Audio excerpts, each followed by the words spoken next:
আসসালামু আলাইকুম, আশা করি সবাই অনেক ভালো আছেন। আমার নতুন আরেকটা ভিডিওতে আপনাদের স্বাগতম। তো গতকালকে বলছিলাম যে ভ্যাকসিন করার পর কি কি ওষুধ প্রয়োগ করতে হবে আর টাইগার মুরগি পালন করার জন্য কি কি ওষুধ আপনার বাধ্যতামূলক লাগবেই, এই বিষয়ে আজকে টুকটাক একটু আপনাদেরকে ধারণা দেওয়ার চেষ্টা করব। তো দেখতে পারতেছেন আমি ঘরের মধ্যে ঢুকতেই সব মুরগির বাচ্চা কিন্তু আমাকে ঘিরে ধরছে। তো ভিডিওটা আজকে বলতেছি শুরু থেকে শেষ পর্যন্ত দেখার জন্য। অনেকে আমাকে ভিডিও না দেখে কমেন্ট করে, তারপরে কিন্তু কমেন্টের মাধ্যমে আপনাদেরকে যথাযথভাবে সবগুলো কথা বলা সম্ভব হয় না। তো এই জন্য আমি আপনাদেরকে বলতেছি আবারও সম্পূর্ণ ভিডিওটা দেখার জন্য। তো শুরুতে এদের বয়সটা বলে নেই, এদের বয়স হচ্ছে আজকে 28 দিন। তো এরা মূলত এভাবে ঘিরে ধরছে সেটা হচ্ছে খাবার দেওয়ার জন্য, যেহেতু অনেকক্ষণ যাবত পাতিলে খাবার নাই।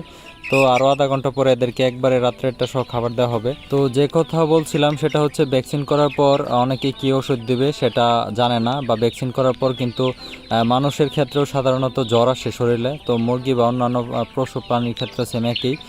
তো ভ্যাকসিন করার পর আপনারা 12 ঘন্টা সাদা পানি খাওয়াবেন। 12 ঘন্টা সাদা পানি খাওয়ার পর যদি আপনারা ট্যাবলেট প্রয়োগ করেন, যে নাপা ট্যাবলেট আছে ওইটা, আপনারা যে